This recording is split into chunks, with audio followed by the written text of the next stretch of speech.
no planet blah. Blah, blah, blah, blah, blah, blah, blah, blah, blah.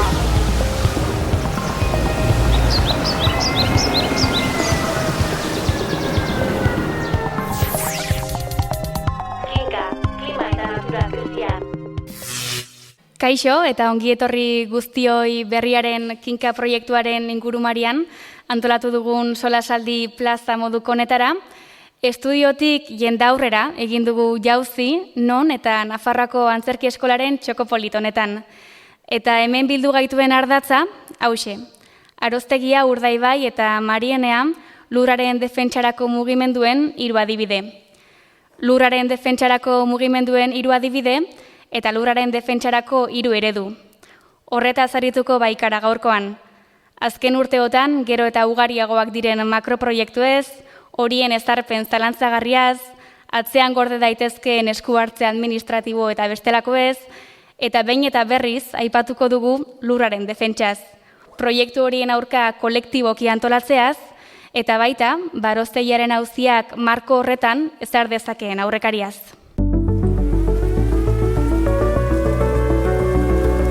Kinkatik kinkara.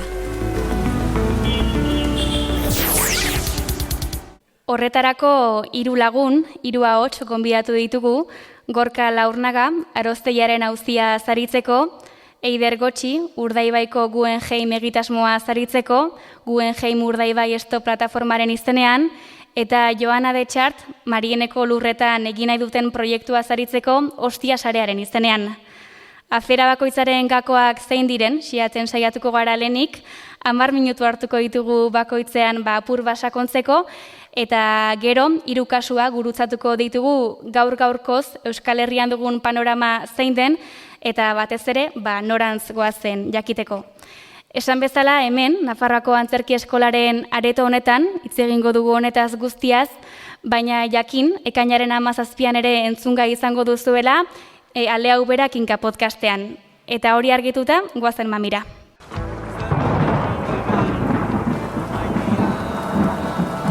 Eta hortxe barian nahi digute jarri Guggenheim museo berri bat. Gure lurran defentsan argi erakusteko obra hauek ez dutela intzin segituko. Le projet immobilier Marienia fait polémique à Cambo-les-Bains depuis 10 ans. Ni legauzko naiz eta torri naiz, nire esiatzen direlakoz. Museo honek ez du zerrarik ekarriko ez naturan, ez da bertako izaki bizunengan, eta ez da musorialdean ere.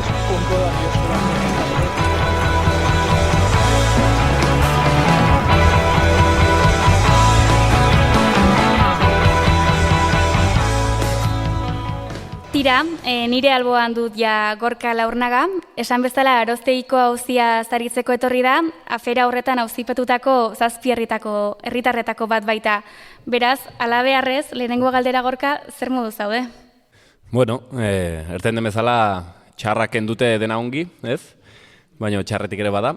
Eta, bueno, nahasi xamarrak ez, bihotzean oroitzapen andana bat, bai, esperantza punto bat ere bai, hori kolorekoa, seguraski ere, eta estomakan alako korapilo bat ere bai, kezka badugulako, egiarran, bueno, egoera gordina izaten alda, latza, atzen du gabe, gu baino makurrago jende handitz badela eta egon dela, baina, bueno, horri erantzun nahian, harro ere bai, elkartasunaz eta egindako ez, eta eskertuak ere bai, bueno, ezinezkoa da denekin oroitzia, baina, bueno, inguruen egon den jende guzi horri, 1000 esker beroena, gainera beharko dugu etorkizunean ere elkartasuna.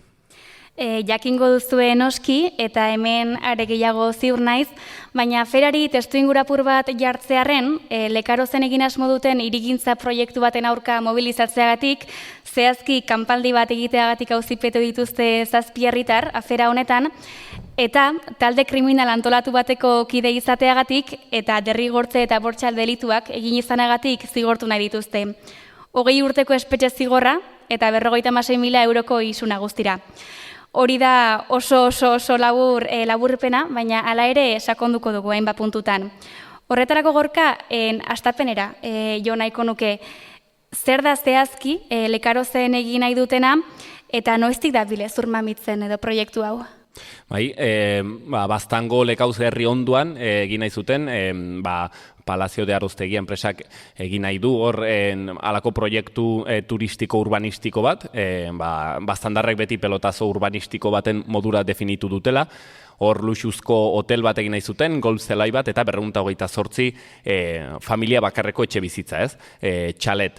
Eta, horretarako gainera, hainbertze trikimailu erabili dituzte, denbora guztio urtan, 2003-tik ja hor hotela egin nahi zuten, eta halako, data edo mugarri batzuk aipatzeagatik, 2009an egin zuten pelotazoa deitu izan den hori, birkalifikazioarena, lur batzuk, nekazal lurrak arron merke erosi, eta irigarri bihurtzean beren ingurukoak ziren alderdi politiko batzuen laguntzaz, horren balioa biderkatu zen hainbertzaldiz eta horrekin ja aberastu ziren, eta hori izan da unen gauza salagarrienetako bat, eta horren arira sortu zen baitere Aroztegia eta gero zer plataforma. 2015an bertze hitzordu garrantzitsua, hor udalez gaindiko eragina duen plan moduan tramitatu zuten proiektua, eta beraz Baztandarrei beren hitza eta erabakitzeko eskubidea kendu zitzaien, eta azkeneko fasea kaso 2021an makinekin sartu zirenean, obrak gainera ilegalak izanik, eta orain gauden momentu untan, dela errepresio momentu hoi, eta zigor eskaera gogorroiek, bai kartzela zigorrak, talde kriminalaren aurrekariarena, eta 43 milioi euroko zigor, biziosoko zigor ekonomiko bat izaten aldenaren arrisku ere badugu gainean. Oztopoa gainditzen eta gainditzen, joan dira beraz, gero helduko diogu horri, baina luxuzko hirigintza proiektu horretara itzulita, ze kalte eragingo lituzke Lekaroz bera bezalako eta Baztan bezalako ingurune berde eta eder batean, horrelako egitasmo bat aurrera eramateak? Lekauzek, Baztango herri gehienek bezala, herri txikie da, 350 biztanle ingurukoa, eta unek harriko zuen, 750, 800 biztanleko, edo turisten dako 16garren herri bat egitea, hortaz beti erranda 16 herri 15 heriotzez, Baztandor bat egin nahi zuten, eta Baztan alako eskaparate zoologiko moduko bat bihurtu, bai. Ez hoi bakarrik, hortarako aipatutako espekulazioaren tresna erabili izan dute, eta hoia bere hortan guztiz salagarria da, eta gainera zoi bakarrik baizik eta ekarri ditu kalte demokratikoan dana bat, aipatu duguna erabakimenak kendu zaigulako, eta hortik aratago turismoak eta olako eredu fosilista eta zementu zalek ekartzen alduten inpaktu sozial eta ekologiko luze solasten alko giren, tartean adibidez, bertako nekazal lur emankor hoiek nola desagerraziko zituen betirako. Aipatu dugu orain dela gutxi izan duzuela epaiketa, eta epaiketa egunetan behin eta berriz irakurri dugu han eta hemen, herri oso bat, herri bat gara, eta Isabel Jaurena Berriako lankideak ere ederrasko jaso zuen hori parez pare analizian, beraz zatitxo bat entzungo dugu. Uko egin diote beldurraren kontakizunari men egiteari. Badakitelako kontakizun horrek parez pare eginen duela topo Iruñeko justizia jauregiaren aintzineko aldea hartu duen kolore horiarekin. Maialen akizu gorripaper honetan erran moduan, Lekarozko Aroztegiaren kolore bihurtu baita horia. Erokeria baten aurrean, trompetak, gorputzak eta lurraren soinua. Egunez egun soinu horiek izan dira nagusi epaitegiaren aintzinean. Bilgune feministak, sindikatuek, lurraren defentsan diharduten hainbat taldek, Euskal Herriko gazte mugimenduek eta pentsiodunek babesa eman diete auzipetuei. Eta Joseba Tapiaren eta Porrotxen kantuek 7 absoluzioa eskatu dute. Hoiek guztiek ziurtatuko baitute, goizero auzipetuak txalo artean agurtzen dituztenekin batera, beldurrak parez pare izanen duela horia. Aroztegikoak ez baitira 7, herri bat baitira. Ileak puntan, Gorka, testu honekin, aipatu duzu gainetik, baina zer moduz bizi izan duzu epaiketa barrutik zein kanpotik, eta zeren zain zaudete orain, zein dira hurrengo pausoak? Epaiketa egerran gauze gogorra izan da, luzea gainera egon den, Nafarroan aspaldien egon den epaiketa luzeenetako bat, eta gauze aski gogorra izan da, horra itu behar izatea edo zein asmakizun, edo zein akusazio bortitz, egerran gauze afera da, beti solasten gara kapitalismoaz eta alako baina kustea hoi zuzenean nola baitere eta 8 horri bere hortzak kusteaz bakarri begarriek, gauze gogorra izaten da. Baina berez, epaiketa etzen gaizkigan, ongi ere bai, zeren argi gelditu zen eta bistan ez dutela inolako frogarik, eta hoi agerien gelditu zen, poliziak berak aurrera errantzuten, guziz baketsua izan zela, eta haiek ez dire gure aliatuak izatearen susmagarriegi, ez?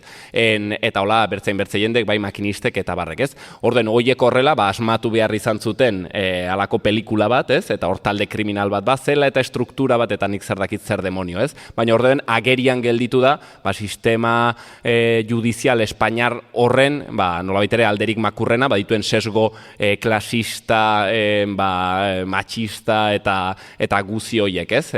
Eta, hoi aldi berean agerian gelditu da, eta momentunten esperuan gaude, mendik hilabete pare batzuetara printzipioz ailegatuko da sententzia, epaia, eta pentsatzen dugu sententzia hoi gogorra izanen dela, talde kriminalarena eta kartzela zigorrak mantentzen aldituztela, eta orduen hasiko da elegiten borroka hori. Gero jarraituko dugu, mila esker Gorka, feraren argazki laburpen hau egiteagatik, eta orain Guggenheim Urdaibai egitasmoari helduko diogu. Kinkati, kinkara. Holtzara igo berri da Eider Gotxi ere, esan dugu, Guggenheim Urdaibai esto plataformaren izenean etorri dela, eta beraz, Busturialdean egin nahi duten egitasmo horren ondik norakoak, xeatuko ditugu berarekin. Hasteko Eider, Gorkari egin diodan galdera bera egin nahiko nizuke. Zer da zehazki Urdaibain egin nahi duten proiektu hori, eta noiztik dabil borborka proiektu hau? Urdaibai jakingo dozuen moduan Bizkaian daukagun biosfera reserva bat da, leku oso babestua, babes figura altuenak dituen eremua, balore ekologiko altukoa. Eta, proposatzen digutena, proposatu baino gehiago esan dezakegu, inposatu nahi digutena, Guggenheim Museo 2 eraikitzea da. Esan digutena da, Bilboko Guggenheim Museoak haundipen bat behar duela, beraz, interes pribatuei erantzuten dion proiektu bat izango litzateke, eta aukeratu dituzte ubikazio 2. Eta aukeratutako ubikazioak bata Gernikan egongo litzateke, eta bigarrena Muruetan. Gaur egun, Gernikan daukaguna Dalia kubertera zar batek utzitako eraikin zar bat eta partzela bat da, eta Muruetan daukaguna gaur egun, aktiboan jarraitzen dauan, astillero bateko okupatzen dauan partzela da. Museo 2 hauek, bata bestearen gandik 6 bat kilometrotara daude, orduan museo 2 hauek lotzeko proposatzen digute bide bat, berdea, beraz lasai egon gaitezke, eta bide berde horren barruan, guk proiektua zati bitan banatzen dugu, ze bidearen zati bat dagoneko existitzen da, baina beste zatia guretzako larriena palafito bat da, pasarela bat, 3 metrotako altueran egongo litzatekena, zutabe batzuekin gure estuariora anklatua.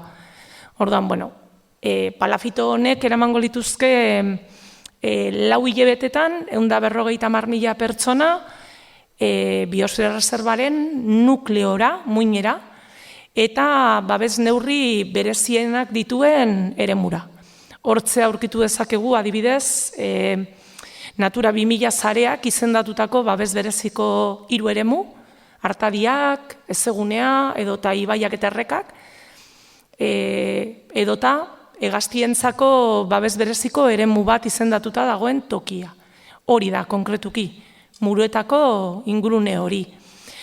Ramsar ezegunen konbentzioan ere sartutako ezegune bat da, mundu mailan gaur egun indarrean dagoen konbenioa, eta gero munduan daudenia 800 biosfera reserbetatik, gurea izan da ia 37 urtetan, bere lege propio eduki dauan biosfera reserva bakarra.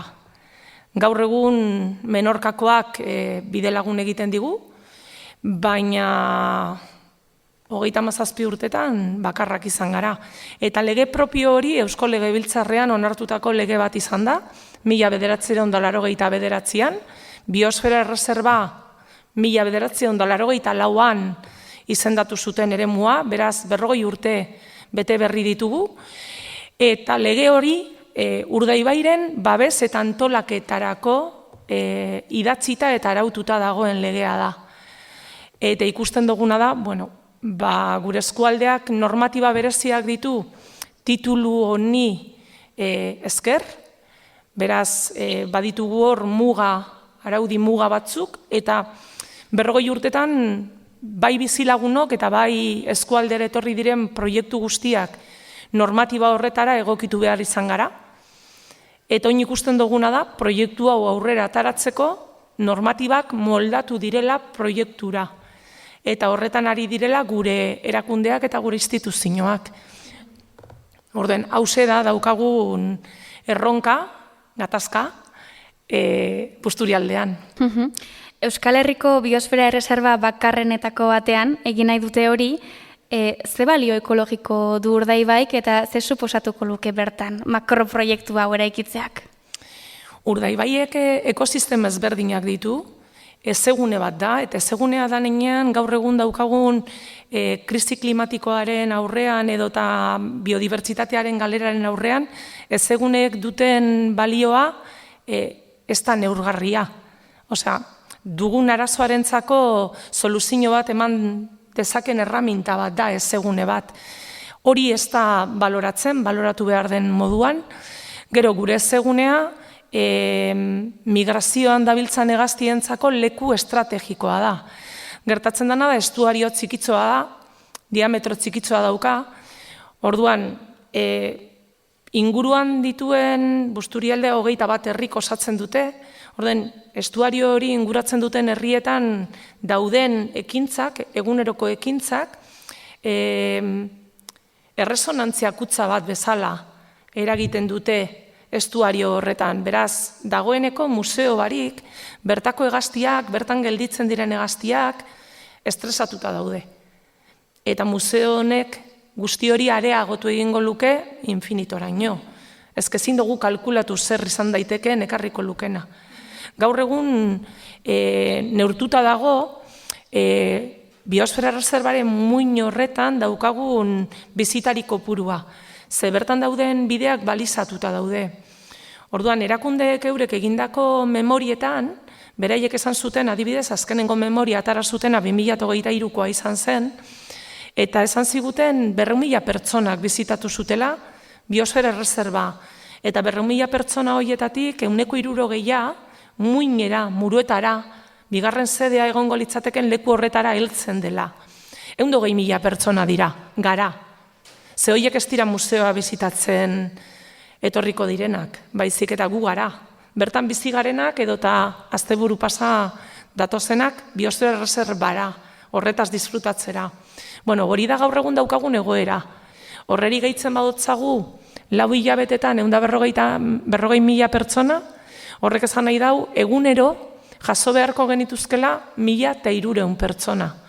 Muruetako herria oso txikitzoa da, 300 biztanle ditu.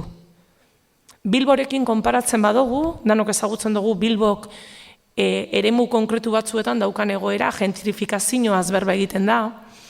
Bilbok 300.000 biztanle ditu, eta urtero 1.100.000 bizitari jasotzen ditu. Konparaketa hori eraman genezake proportzio berdinetan Muruetara. 300 biztanleko herri batek, egunero, ez urtean, egunero, bizi beharko leuke Bilbok bizitzen duena urtero. Zenbaki horiek ez dira prentzan irtetzen. Prentzan irtetzen dana da, momentu honetan astilleroak okupatzen duen partzela, bere egoera hobetu egingo dela. Astilleroak daukan aktibitatea kutsakorra delako, eta astilleroak okupatzen duen partzela hori kutsatuta dagoelako dagoneko. Beraz, beraiek hori garbitu egingo dute, proiektu honek garbitu egingo duela eremu hori, lurrak deskutsatu, berreskuratu egingo dela, leheneratu egingo dela leku hori, eta egingo duten eraikinak okupatuko duela astilleroak baino eremu gutxiago. Hori ez da arazoa. Arazoa da museoaren izena, marka, frankizia, Guggenheima da, horrek daukan deiarekin, espekulazio itzela da, izenak berak bakarrik sortzen duena, eta horrek ekarriko dauan jende andanarekin. Inork ez du horretaz berbarik egiten. Arazoa ez da okupatuko duten azalera. Arazoa da, hortze jarriko duten danadalako hori, bizitatzera etorriko dan jendea. Leku zaurgarrienera.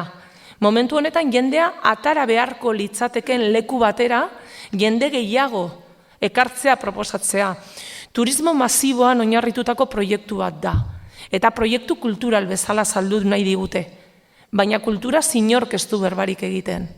Hemen, berba gehien egiten da, ekonomiaz, eta proiektu honek suposatzen dauan inbertzio itzelaz.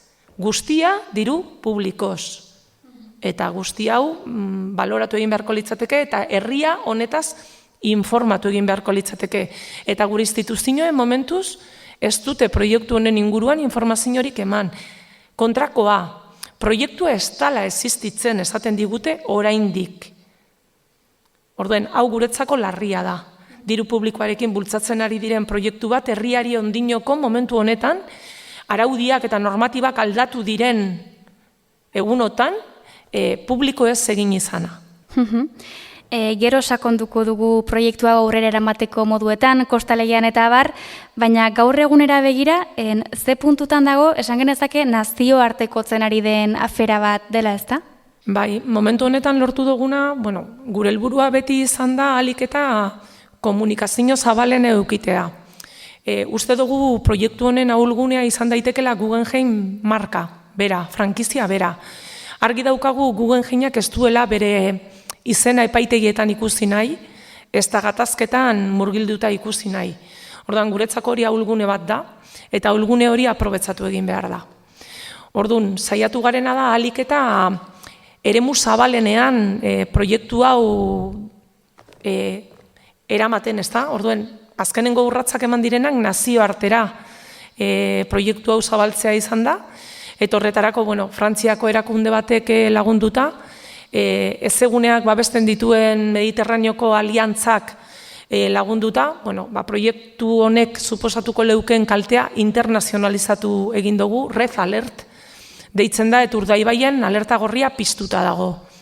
Orduan honekin, 3 eskutitz idatzi dira, bat Espainiako gobernuko Ministerio de Transición Ekologikara, Mitekora, beste bat Ramsar idazkaritzara, eta beste bat UNESCOra. 3 erakunde hauek babestu egin beharko lukete eremu hau, beraz, proiektu honek eremu honengan suposatu dezakeen kalte guztiaren ardura daukie, eta ardura hori eskatu zaie. Eta eskutitz hauek ez ditu Guggenheim Urdaibai Stop plataformak sinatzen. Hemen, internazional mailan hainbat erakundek sinatu dituzte eskutitz hauek, orduen hori izan da egin dugun azkenengo ekintza. Mila esker zuri ere, Eider, azalpen hauengatik guztiengatik, eta azken gonbidatuari bide emango diogu orain. Kinkati, kinkara. Hemen dugu dagoeneko Joana de Txartere, Ostia sarearen izenean, etorri da, eta bertatik bertara kontatuko dizkigu Marineako laborantza lurretan, kanbon, zehazki, egin nahi duten proiektu inmobiliario urbanistikoaren ezaugarriak eta nondik norakoak. Hasteko, ikusentzuleak kokatzeko galdera, zeuri ere. Zer da zehazki, kanboko lur horietan egin nahi dutena eta ze bide egin du proiektuak?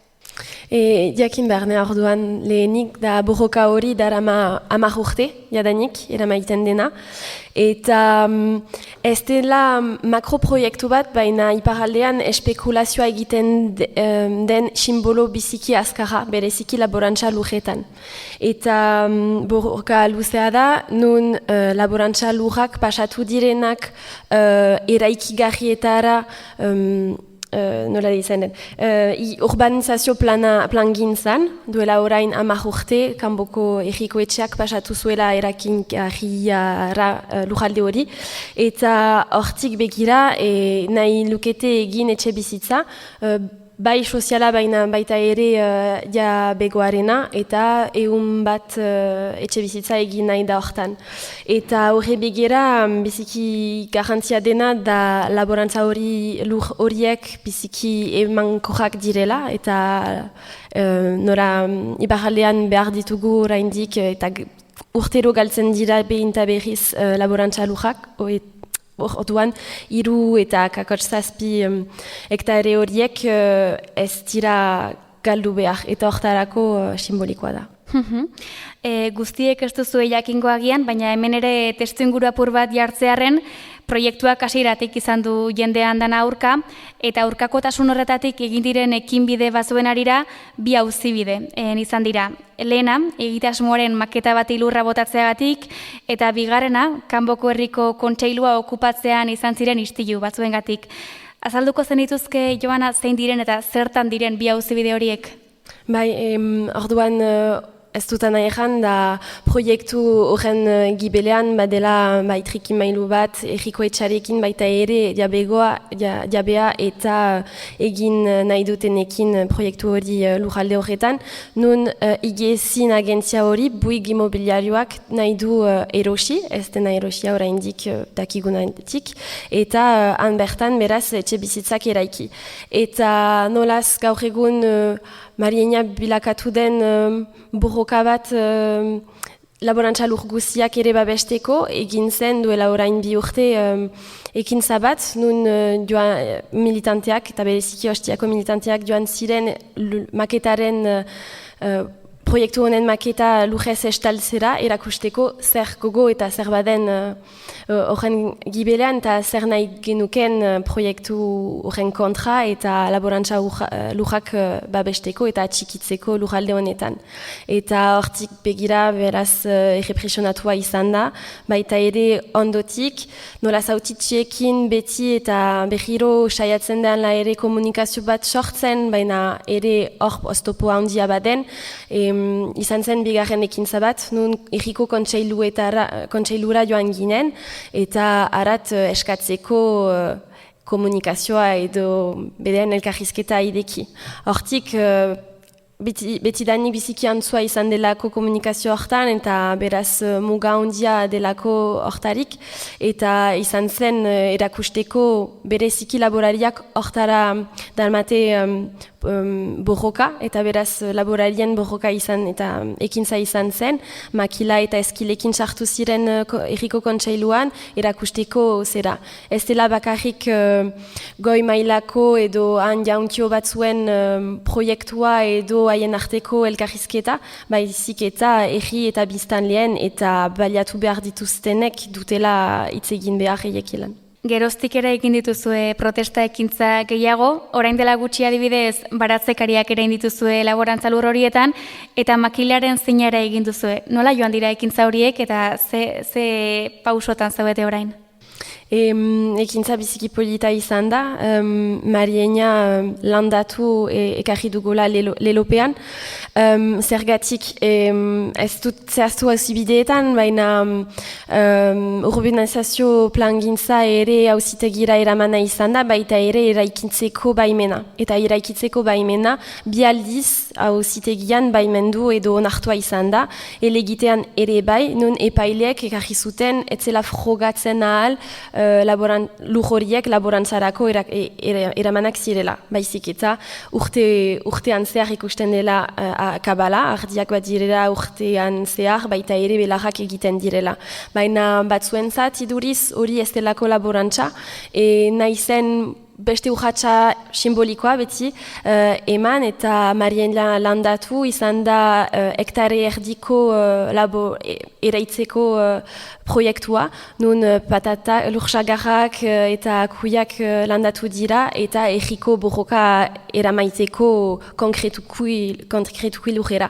Eta hori izan da ere gauza biziki konkretua jendearen zat, nolaz batzuetan landa ere mutik urrun zirelarik ez zira hartzen belarrak ez direla utxune bat eta badela ere bizia hortan eta beraz lurra irautzea ere eta parte hartzea landatze proiektu honetan ekarri du beste kolpe bat eta beste gauza bat borrokara. Mila esker, zuri ere Joana, fera hau beto ulertzen laguntzeagatik eta jarraian 3 kasuen irakurketa orokorrago edo globalago bat egingo dugu. Irizar autobusak, iraultza isila hemen da. Irizar teknologia eta markadun abanguardiako autobus jasangarriak hemen dira. Orain bai, jada Maiaren itzulian ditugu 3 gonbidatuak, aztertu edo hobesan da aipatu 3 kasuak, nola gurutzatzen diren ikusiko dugu orain, 5 terminotara ekarri du nolabait gurutzaketa hori, izan ere 3 kasuak desberdinak dira, baina oinarrian baituzte puntu komun asko, dinamika hortaz izango da termino bat edo helduleku bat emango dizuet, eta horretan sakontzen saiatuko gara nork bere aferatik, baina argazki edo irakurketa orokor bat helburu. Eta lehenengo hitza edo premisa da proiektuen nolakotasuna. Kasu honetan, proiektuen beren ezaugarriak baino, helburuak jarri nahiko nituzke fokuan. Egitasmoak noren beharrei, noren interesei erantzuten dieten, izan ere inguruneak ekonomikoki, sozialki izango duen garapena, jarri hori da sarri proiektu horien pizgarri edo sostengu gisa, baina ez dakit errealitateak horri erantzuten ote dion. Ze irakurketa egiten dezu ezuek? Bueno, gure kasuen galdin barko zen, lehenik eta behin etxe horiek ja norendako diren, ez? Zertako dire etxe horiek? Bastanen badire, seguraskere 1000 etxetik goiti, ez? Bigarren etxe bizitzak edo etxe hutsak direnak, eta bastanen ez dugu turismo falta bat, bastanen badugu turismoarekin saturazio bat, seguraskere iparraldeen eta Urdaibaien ere gertatzen denaren antzeko, ez? Eta garai batean diskurso horrek izan zuen bere garrantzia, eta nik uste dut gaur den egunean kusi direla ze hanka motzak dituen, ez? Donostiko alde zarrera gatea bertzerik ez dago kusteko horrek, ze eragin dituen, ez? Gehiegizkoa delarik.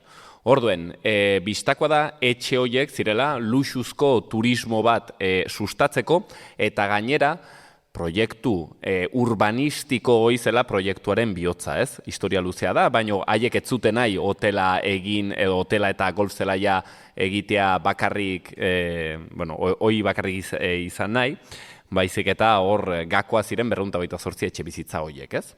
Hoi lehenik eta behin. Eta gero bertzetik, bistakoa da hau ez dela bastandarren intereserako, baizik eta kasunten, lukro pribaturako argi eta garbi, ez? Seguraskere lur horiek 40 hektarea inguru, kalkulatzen dugu igual 330.000 euro ingurutan erosi zituztela, eta birkalifikazio horren ondotik, nekazalurretik irigarrira pasatzerakoan 9 milioi euro inguruko balioa izatera pasatu ziren, ez? Orden, biztan da hor espekulazioen ilizito jokabide iruzurti bat egin dela, eta unen onuradun bakarrak gutxi batzuk direla, ez? Unek bastanik harriko zizkion onurak arron eskaxak dire eta epe motzekoak, eta aldiz kalteak, haundiak eta epe luzekoak, ez? Zer gertatuko litzateke proiektu egingo bat zuten? Seguraskere, hemendik 5-10 urtetara hor geldituko zela bizi guztirako zementuzko eskeleto bat, ez? Eta aipatzen zuten bezala hemen nire maikideek, seguraskere etorkizunak behar duena da gehiago alako eremuen babesetik, eta horiek gehiagora joatea ezenez artifizializatzera, ez? Eta orduen, bakasunten bistakoa da hau ez dela bastandarren onurarako, eta ala erran dute gainera bastandarrek. Busturialdearen kasuan antzeko zerbait gertatzen da, ze Busturialdeak baditu hainbat eta hainbat behar, errealak direnak eta historikoak direnak. Gure eskualdea momentu honetan ekonomikoki gainberan dago, ez da gaurko kontua, urteak daramatzagu egoera horretan, eta egoera honetara heldu gara ez direlako bere momentuan egin beharreko inbertsioak egin. Gure eskualdeari hilten itzi zaio. Hor badago termino bat askotan erabiltzen dana, eta da sakrifizio ekonomikoa egin dela gure eskualdearekin. Aitzaki moduan ipingita beti biosfera reserva bat garela. Biosfera reserva batek eremu ezberdinak ditu, eta eremu horietan egin daitezken ekintzak ezberdinak dira. Argi dago muina, beraiek bigarren museo hori kokatu nahi duten lekua, hori gizakiaren ekintzetatik kanpo egon beharko litzateken eremu bat da. Baina badaude beste 2 eremu, eta eremu 2 horietan ni bizi nazen herrian, Bermeon, hor daude, kontserberak eta itsasoarekin erlazionatutako hainbat enpresa. Beraz, aukerak egon dira. Uste duguna da ez dela egon borondaterik. Oin proiektu hau aurkeztu ziguten 2021 batean eskualdearen ekonomia suspertuko zuen proiektu mirari bezala. Hortikona 2025an gaude, eta azkenean argi gelditu da proiektu hau ez dela eskualdearen ekonomia suspertuko duen proiektu miraria, beraiek onartu behar izan dute hori. Eta onartu dute eskualdearentzako plan estrategiko instituzional bat martxan jarrita. Orduen, hori beraiek onartutako kontu bat da. Proiektu hau beraiek onartu dute baita be, museo baten beharrei erantzungo dion proiektu bat dela. Museo bat daukagu Bilbon haundipen bat behar duena, eta haundipen hori egiteko erabaki du leku aproposa, beraien interesei begira, bidartek oso argi esan zuen bere garaian, 2023an egin zuen elkarrizketa batean, gure paisaia, gure eremua, gure lurrak, bere museoari ematen ziola behar duen balio gehigarria. Eta hori da, azken finean hemen bilatzen ari direna, balio gehigarria. Balio gehigarri horrek zer suposatuko dio lur hori bere etxetzat daukan herritarrarentzako, etorkizunaren galera. Gure lur hori momentu honetan gurea sentitu nahi dugu, eta etorkizunean ere horrela izatea nahi dugu. Eta horretarako lur hori defendatu egin behar da. Lur hori lapurtzen badigute, sustrai hoiek ez dute inongo zentzurik eukiko. Lur hori antzua izango da. Momentu honetan, hainbat gara Busturialdetik kanpora lanean joan behar garenak, baina badaukagu privilegio bat, daukagun adinagaitik, segurazki, bertan bizitzeko privilegioa. Etorkizunean, proiektu hau aurrera badoa, etorkizunean gure gazteei esan beharko dieguna da, ez bakarrik lan egin beharko dutela eskualdetik kanpo, baizik eta bizi ere eskualdetik kanpo egin beharko dutela. Horrek suposatzen dagoen guztiarekin. Eta gero lako proiektu batek, inbertsio publikoa suposatzen dagoen proiektu batek, hemen inbertitzen dena beste leku batetik kendu behar dugu, edo beste leku batetan inbertitzeari utzi behar diogu. Eta gaur egun bizitzen ari garen egoera oso egoera inestablea da. Hor daukagu Europa esaten armamentistikan inbertitu behar dugula. Kultur mundua daukagu esaten prekarietatean murgilduta daudela. Eta olako inbertsioak egitea erabakitzea guretzako ez dauka logikarik. Momentu honetan beste lehentasun batzuk daude, beraiek esaten duten moduan, proiektu hau nazio proiektua da. Nazioak beste beharrizan batzuk ditu. Bai hezkuntzan, bai osasungintzan, eta gure eskualdeak bere beharrizan partikularrak ditu. Lehen sektorea gainbera daukagu, garraioa zaharkituta guztiz. Urdaibai zatibitan banatzen da ezkerret eskuma. Ezkerraldean esan genezake, badaukagula garraio zaharkitua, baina badaukagu. Eskumaldea astuta dago. Elantzobe ezagutzen badozu, elantzobera heltzea mirari bat da. Bertako herritarrak astuta daude, ez da sekula inbertsio bat egin. Urarekin arazoak ditugu, geuk, bertan bizi garenok. Horri gehitu turismo masibo honek suposatuko leukena. Saneamentuak amaitu barik. Guzti horrek dira eguneroko arazoak, eta horri erantzun behar zaio. Hori da Busturialdearentzako lan egitea eta proiektuak proposatzea. Guggenheim Urdaibai beste kontu bat da. Lagunek aipatu duten bezala espekulazioaren nagusitzen da gauza honetan, eta noren interesei erantzuteko kapitala justu elikatzeko, interes ekonomiko eta politikoak dute horren bitartez. Eta Marieniako kasuan argi ikusten da zer punturaino proiektuaren alde direnak Zomat lotuak diren, bai jabea, bai autetxiak, bai egiezin agentzia hori eta hori argi da ez dela erantzuteko biztanleen beharrei. Gaur egun Kanban adibidez etxe bizitza asko hutsak direlako eta aipatzen delarik Kanban behar direla etxe bizitza gehiago biztanleen ere beharrei erantzuteko, zergatik ez baliatu eta ere berritu duguna jadanik eta babestuz behar ditugun lurraldeak eta laborantza lurrak. Eta hori oroak iparraldean ez dakit hainbeste egoaldean nola den, baina segur aski ere bai, betikoa da. Betoiak gero berrizta gehiago artifilizatzea nola zergatik industria ere elikatzeko eta ez bat ere beharrei erantzuteko. Eta iparraldean eta bereziki kostaldean ikusten duguna ere bai, baita ere barnealdeara darama efetu ere bai, da hiri handietatik jendea edo dirudunak etortzen dira inbertitzeko, nola bereziki COVID garaia pasatuta behar zelako bigarren etxe bizitza ona edo inbertitu zonalde erosogeetan. Eta hori ikusten da zinez zergatik hainbeste eraikitzenen, ez baitez bada bai behar dira etxe bizitzak, baina etxe bizitzarena beste modu batera eramaiten alda, eta ez sekulan etxe bizitza eta laborantza eien kontra eramanez. Eta hori ikusten da bereziki, eta noren onurako edo noren interesai ere bai, hautetxiak ere elikatzen dute efetu hori eien artean, horregatik berriz erraipakatzen dut Mariena ez da ere mu biziki handia, baina azkenean simbolikoa da, nolaz lortzen bada egiten edo ez egiten, beste efetuak emanen ditu beste hirigune, beste lurraldeetan, eta horregatik guk babesten ditugu eta zinez borroka bururaino eramaiten dugu.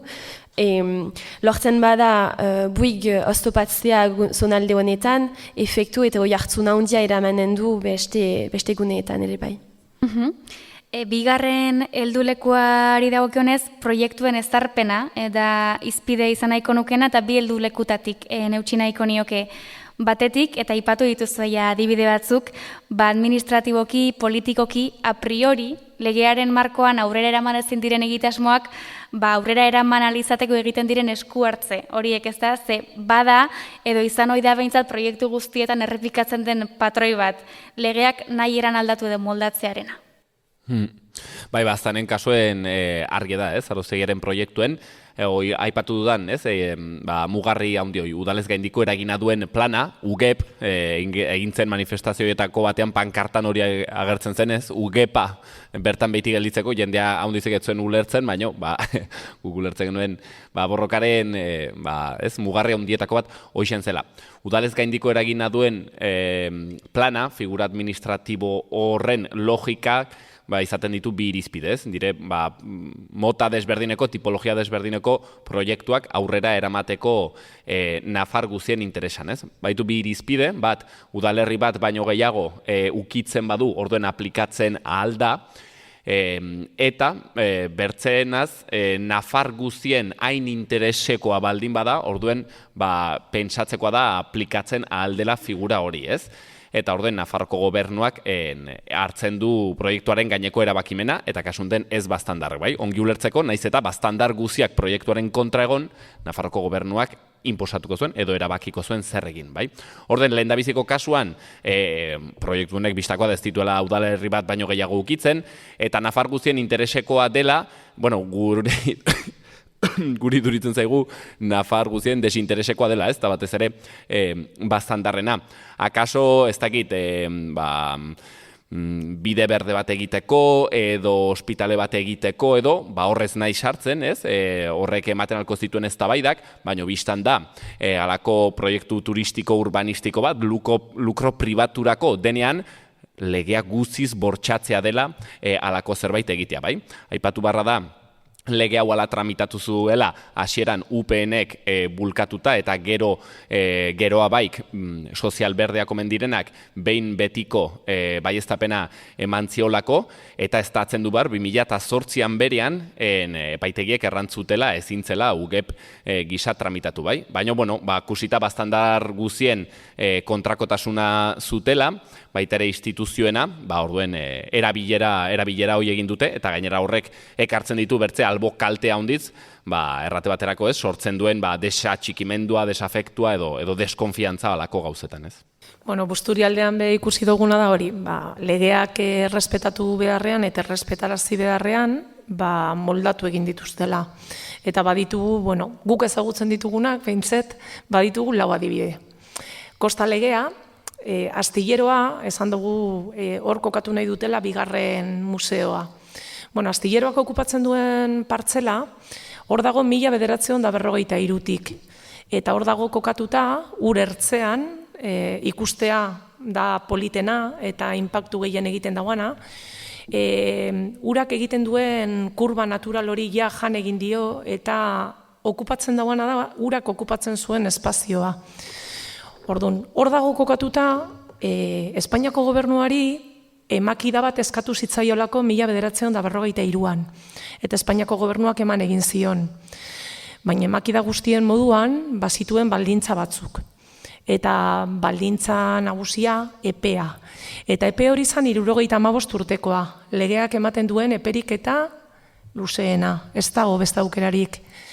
Bueno, 1993tik 75 urte kontatzen baditugu, 2018an kokatuko ginateke.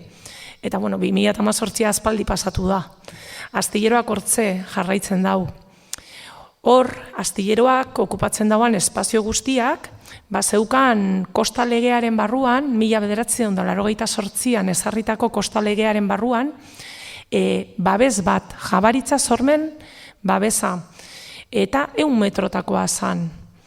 2021an proiektu hau publiko egiten denean eta komunikabideetan aipatzen hasten direnean, Aldundiak eskatzen dio Espainiako gobernuari, lur hauek kudeatzen dituen gobernuari, babes hori murrizteko.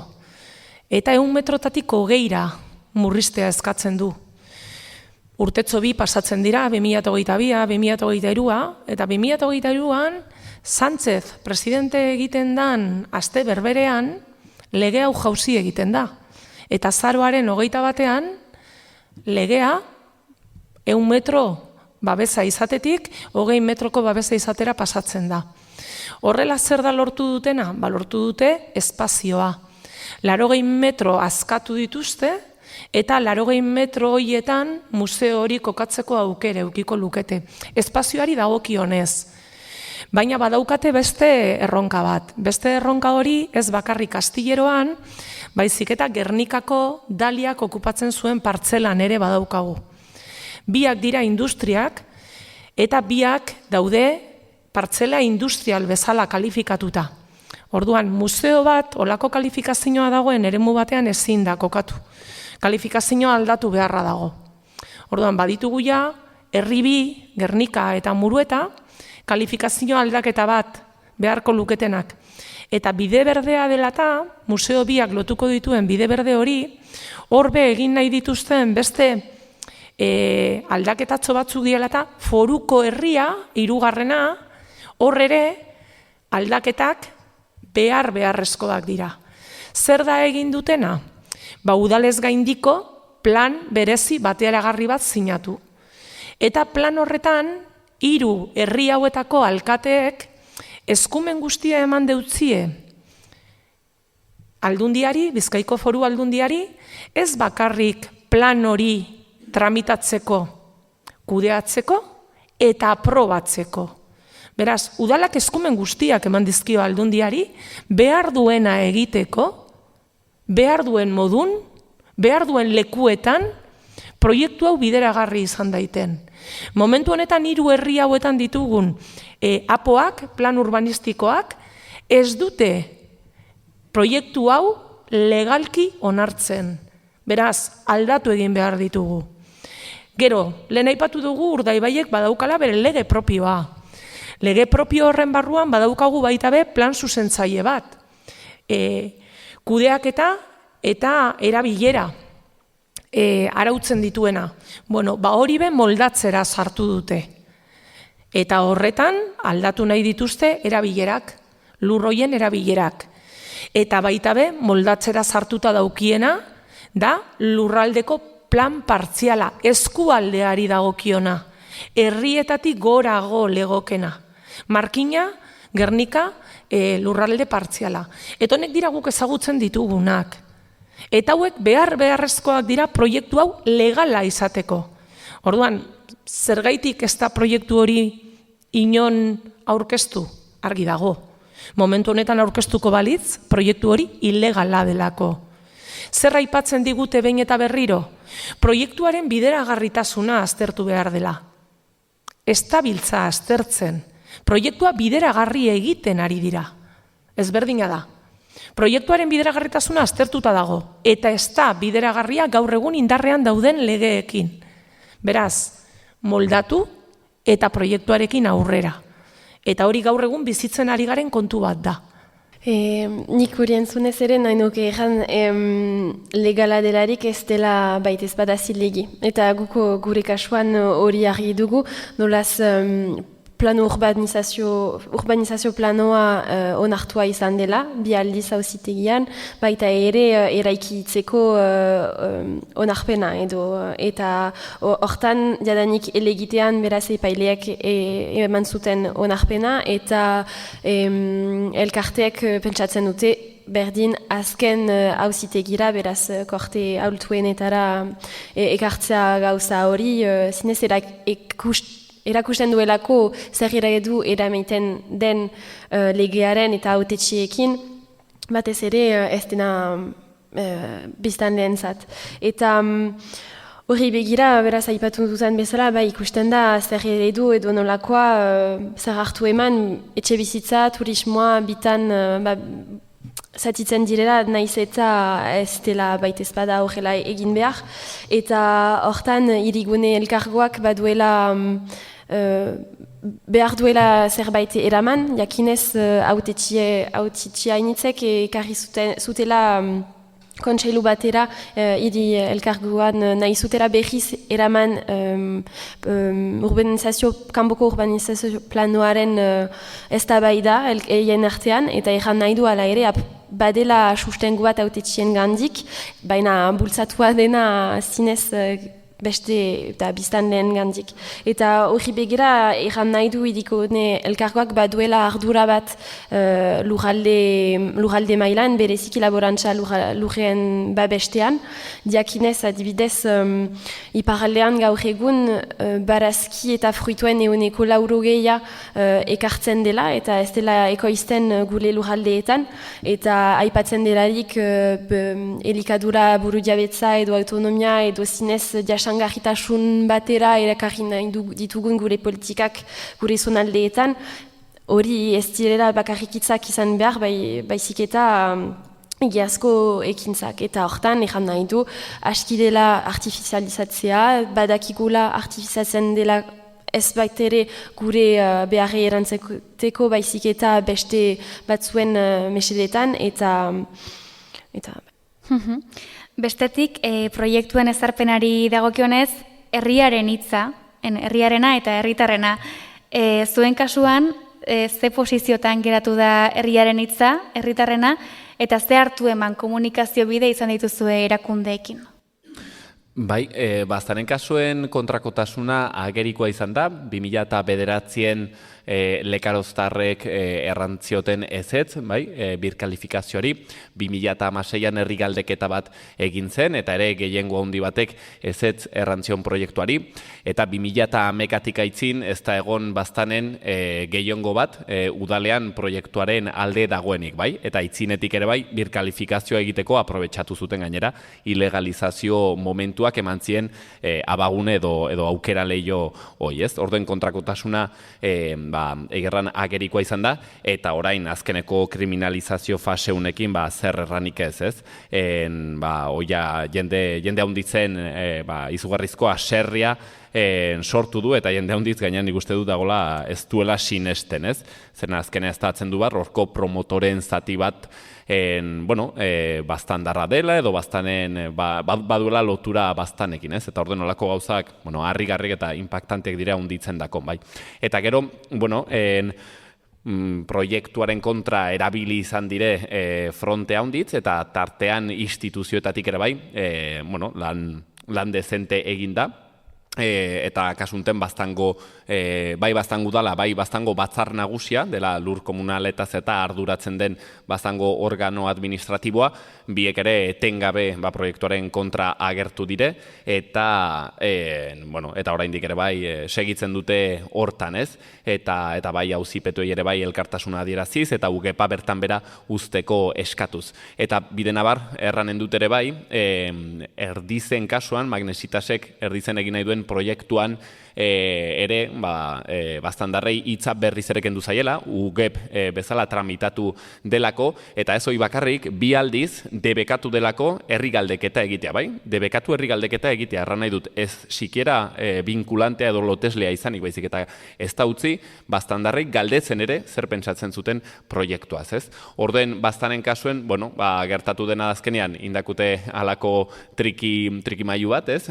Birkalifikazioarena, gero mozal bat patu digute agoan, hoieko izanik gainera proiektu ilegal batekin, obra ilegal batzuekin sartu ziren, eta horran kontra protestan jendea joan zenean, errepresioa izan da halako, giltzarrapo batzuk patzea eskuetan, ez? Eta, hoixen izan da Baztanen historia egerran nahiko latza, gogorra, eta erdizen kasuen berdin gertatu denez, pentsatzen dugu Nafarroko gobernuaren iduriz Baztandarrek ez dakitela beren burua ongi kudeatzen iduriz. Busturialdearen kasuan herritarrekin ez da proiektu honetan inongo momentuan kontatu. Proiektu hau herritarren lepo bururatu zitzaien eta horrela ari dira bultzatzen. Herritarrak kontutan eduki barik. Herritarrak gure plataforma herritar bat da, anitza, eta harro esan geinke kolore guztietako jentea osatuta dagoela, eta hor ikusten dugu proiektu honek daukan oposizioa. Oposizioa existitzen da, eta plataforma hau 3 urtetara doan plataforma hau herriak sostengatzen du, hemen gaude. Eta epaitegietara joateko aukera badaukagu herritarrei esker izango da, eta hori argi eduki behar dute. Gure ikuspuntutik kalea galduta dituzte, ze proiektu hau Busturialdera inposizio bidez ekarri dute. Eta uste dut hor, beraiek ere konturatu egin direla, ez dela jokabide edo egoera edo era honena izan proiektu hau proposatzeko edo ekartzeko. Horri buelta eman nahiean dabiltza, eta momentu honetan guk instituzioekin eduki ditugu bilerak, Elisabet Etzanoberekin bildut egon ginen, Ibone Bengotzearekin baita, eta Eneko Anduezarekin baita. Orduan, bilera horietatik zerbait atara dugu? Ez, ze bilera guztietan proiektu hau ukatu egin zaigu, proiektu hau ez existitzen ideia bat da. Orduan, olako bileretatik gauza gutxi atara daiteke. Bai esan digute guztiek, Guggenheim Fundazioarentzako proiektu estrategiko bat dela. Proiektu hau, existitzen den proiektu bat, guk oso argi daukagu, momentu honetan beraientzako ardura bat da. Eta ardura hori edo orain arte egin dituzten jokabide antidemokratiko guzti horiei buelte emateko nahian, entzute prozesu bat jarri dute Busturialdean martzan. Guk ez dugu inongo momentuan entzute prozesu bat eskatu. Gure plataformatik beti eskatu izan dugu prozesu parte hartzaile bat.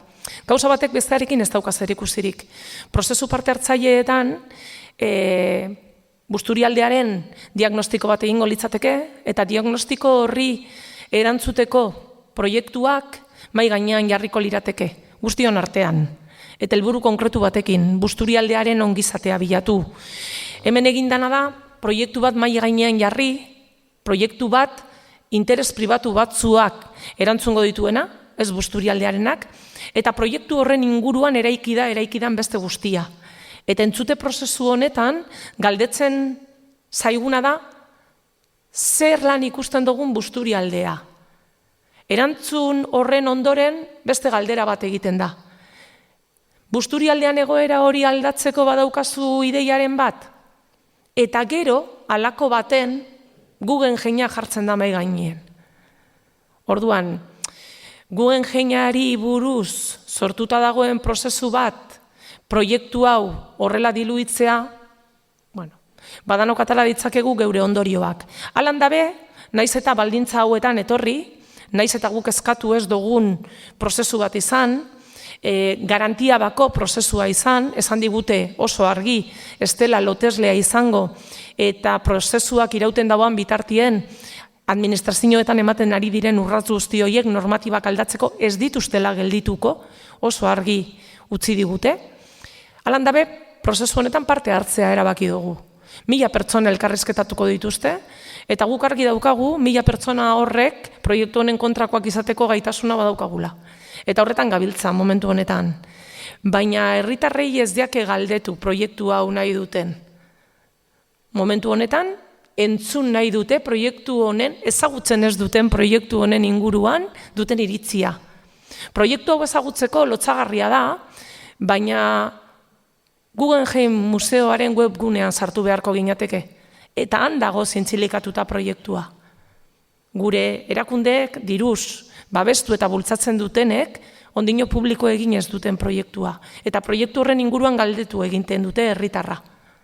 Marienako kasuan uste dut kompleksuagoa izan dela, nolaz duela 10 urte eramaiten dela, eta hastapean biziki politikan eramana izan dela, hautetxien artean kontseiluan. Nolaz lehenik borroka eraman dutenek eta oposizio fermoa eman dutenek hortan izan direlako erriko etxeeko oposizioan diren nahi dugun erria kolektiboa. Eta eiek dute hasi zinez eta hortik dira batu beste egitura. Gaur egun borroka horretan ezkira bakarrik ostia bada orduan nahi dugun erria. Baita ere ELB, laborarien sindikata, lurzaindia, ere laborantza lurrak babesten dituztenak, eta CAD dena elkarte ekologista. Eta hortik pixkanaka eramana izan da ez bakarrik gatazka tipi bat kanboko herrialdean, baina handietara batera, nolaz laborariak lehenean edo lehen lehoan direlako, eta gaur egun lur horiek hor dira, baina izan daiteke beste toki batera. Eta beraz, hastapean uste dut, biztanle batzuek kusten zutela justu, behar zirela etxe bizita berriak, eta hartzen zutela ekarria izan zena majoitatearen partetik, eta pixkanaka izan behar izan dela esplikazioa bat erakusteko zein erronkat badiren zinez proiektu horren ondoan. Diakinez adibidez Mariena lujaldea aipatzen delarik bai badirela orduan 4 hektaria horiek, baina ordoki zabala dela, partekatua dena itxaso eta kanbo artean, beraz 2 hiri direla. Kanboko plan gintzan eraikigarriak direla, baina justu onduan, beraz zonbat metroraino itxasun laborantza lujak direla eta adieraztiak direnak babestu behar direla. Eta hortara ikusten da zinez badela gauza bat, nun biztanleak ez dira baita ezpada entzunak, eta batez ere laborariak ez direla bat ere ikusiak hortan, jakinez egin lan tresna dela. Hirugarren premisa, lurraren defentsa, argi dago eta hori dio mahai inguru honen beraren izenburuak ere, lurraren defentsarako mugimenduen 3 adibide zaretela.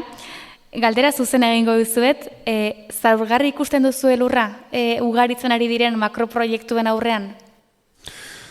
Bai, bizten da, ez?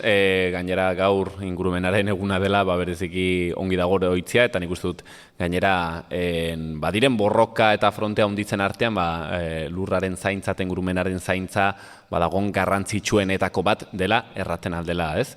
Eta horretarako adierazle handana bat badirela.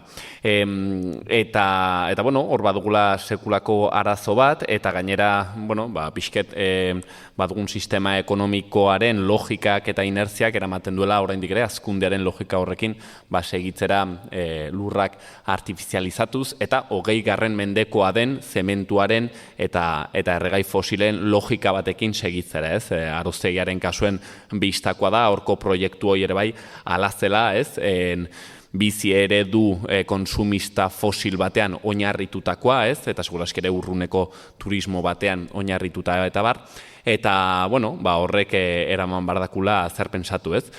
Lurraren defentsa, eta erranen nuke elurraren defentsa, akaso biek ere inbarko direla, Pirineotan kusten delako, ez?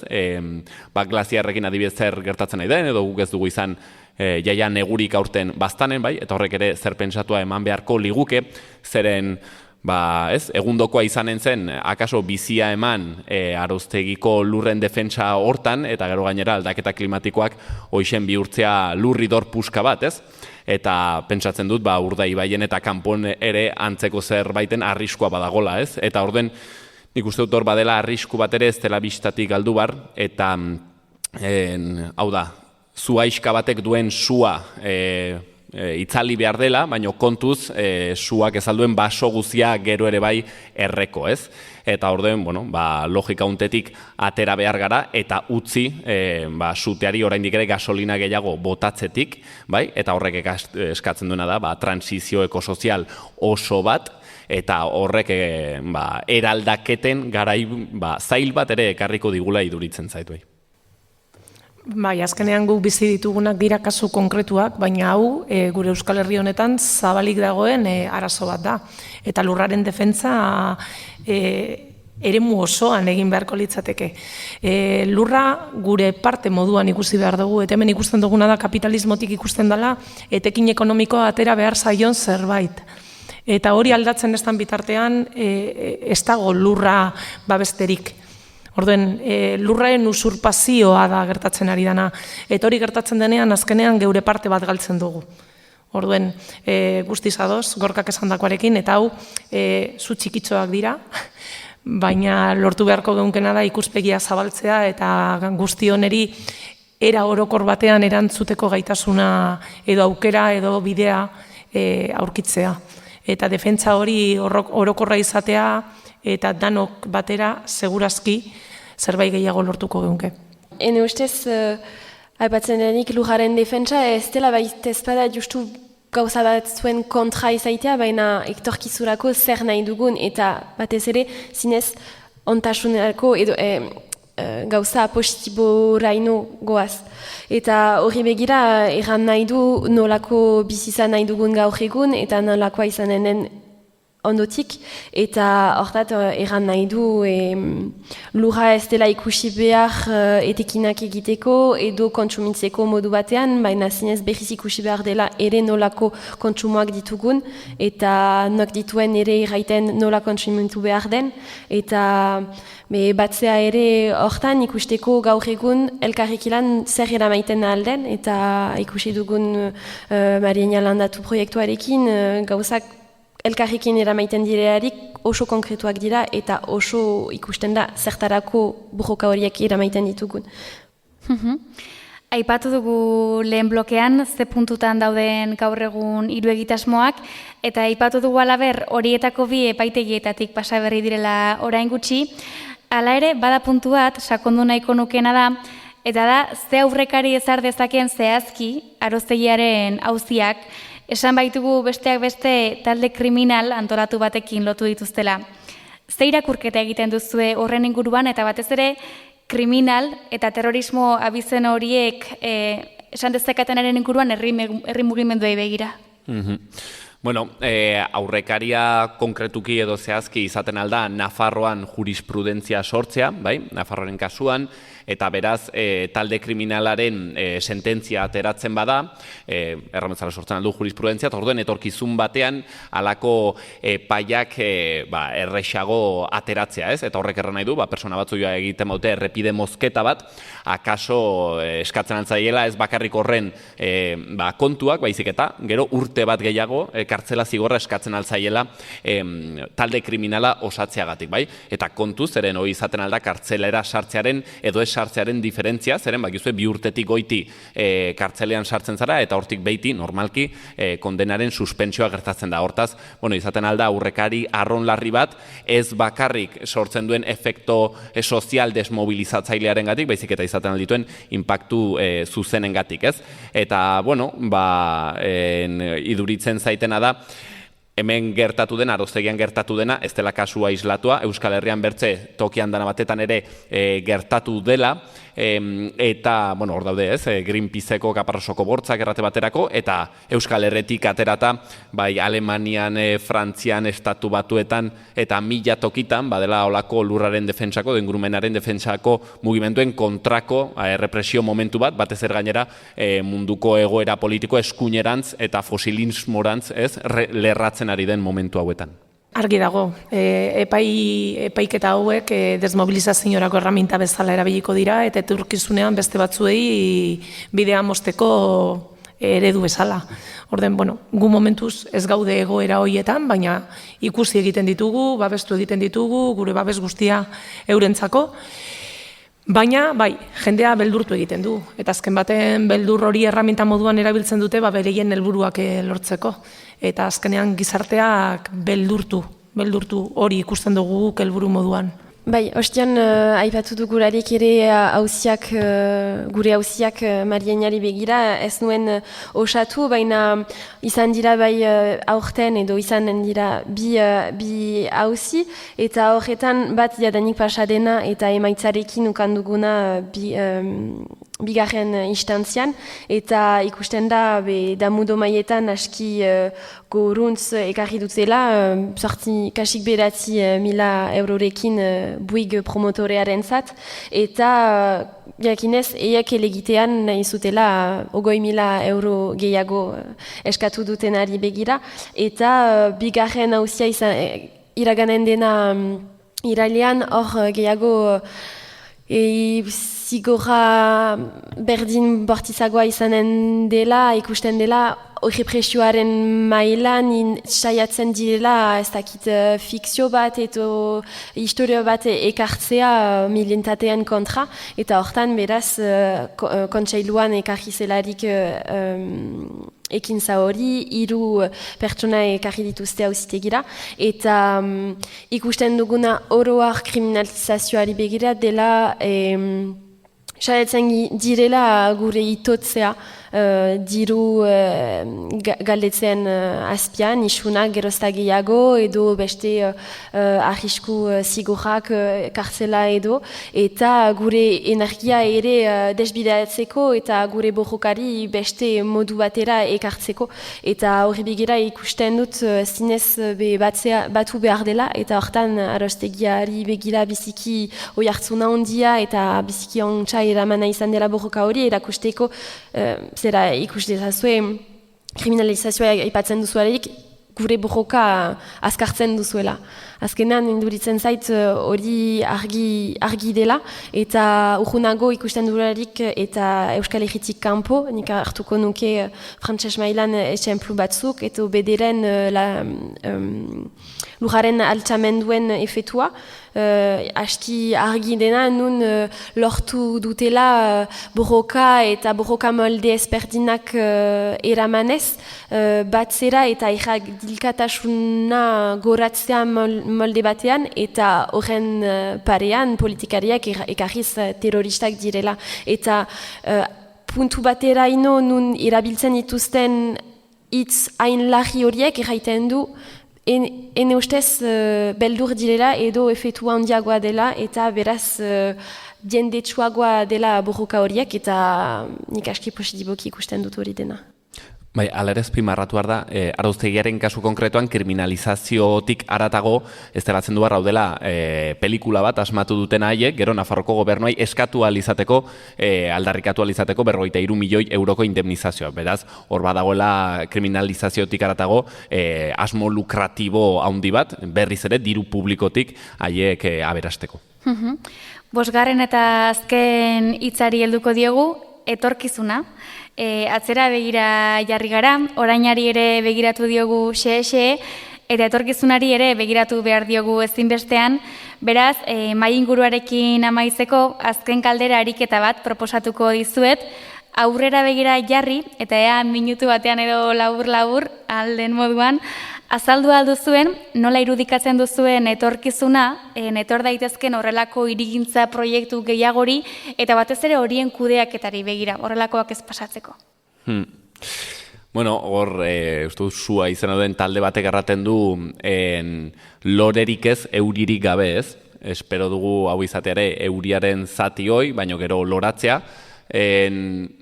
Bueno, aroztegian udaberria berriz ere loratu da, bertze urte batez, eta hoi bada, ez, seguraski aski garaipen, eta gero nik etorkizunak, bai ikusten dut aipatu dugun eraldaketa, ez, trantsizioko sozialaren eraldaketa sakon bat egin beharko dugula, bueno, lur hoiei zehazki begira iduritzen zait, ez, ederra izan entzela hoien kudeaketa ekologiko bat egitea, hau da nekazaritza bai, baino akaso kaparroson dagoen makro beitegiaren eredua ez da lurraren defentsaren eredu bat, naizek eta nekazaritzari iduri den zerbait izan, bai? Beraz, nekazaritza ere jasangarri bat, horren haunditze bat, nekazaritzak baditu bere arazo estruktural, ez? Haundiak, errate baterako belaunaldi aldaketarekin eta bertzelakoekin, eta beraz, bueno, espero dugu honek behintzat aukera ematea ere, gu bezalako ere belaunaldi berriek halako gauzetan gero eta gehiago sartzen, eta nekazaritzari ere behar duen balioa ematen, ez?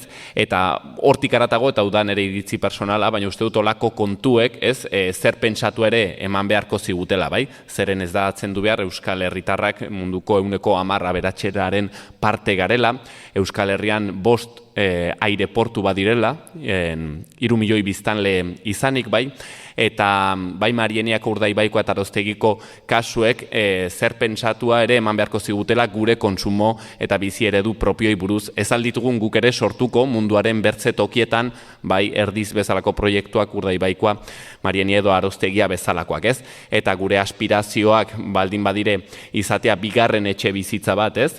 Eta alako txalet bat ez dakit non, horrek gero ekartzen dituela olako proiektuak kasuntan guk gure ondoan bizitzen ditugunak, ez? Eta nik uste dut, etorkizuna alako eraldaketa eta hausnarketetatik ganbarko zela tabiatu eta eraldaketa estruktural potenteak egin.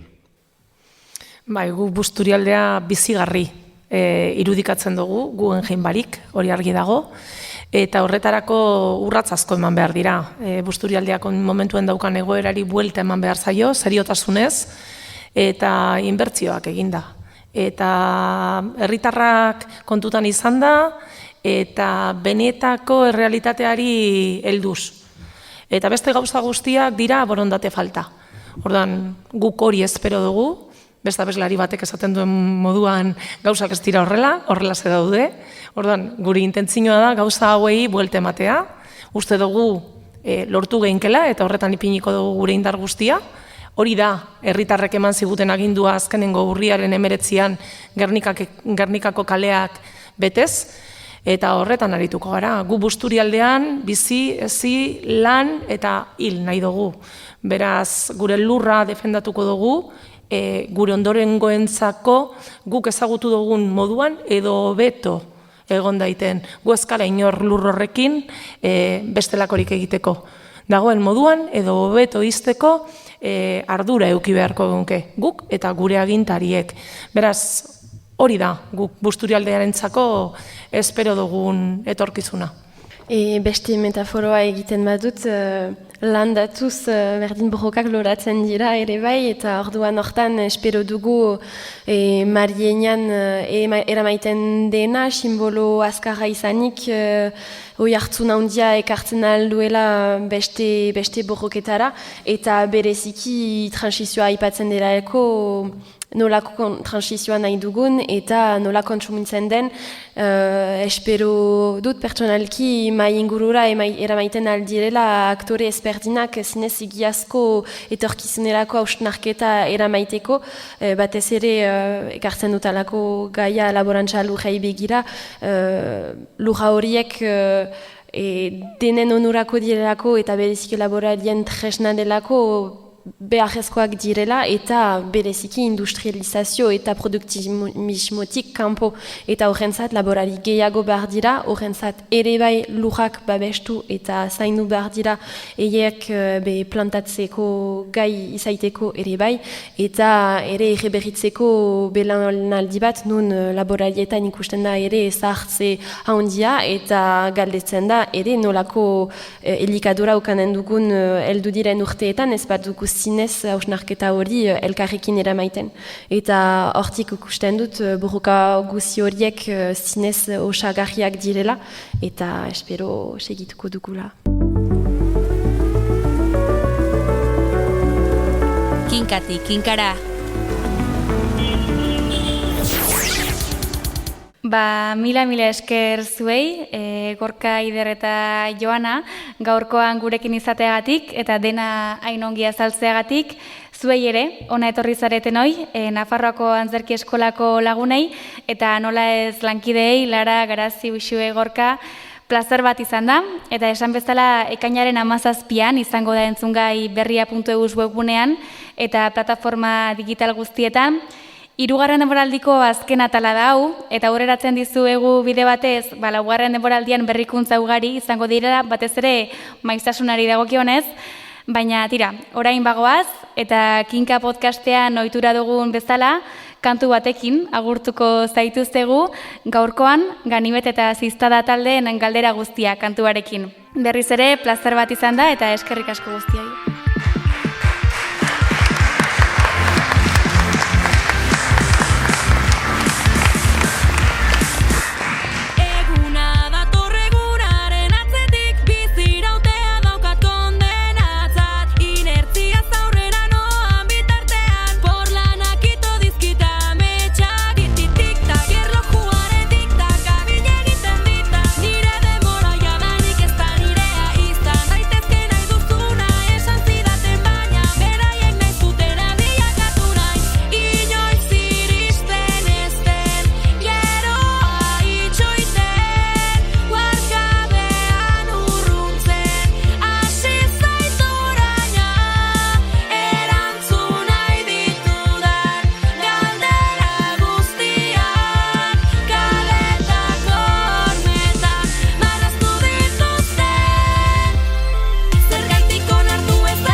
Egoera noiz amaituko den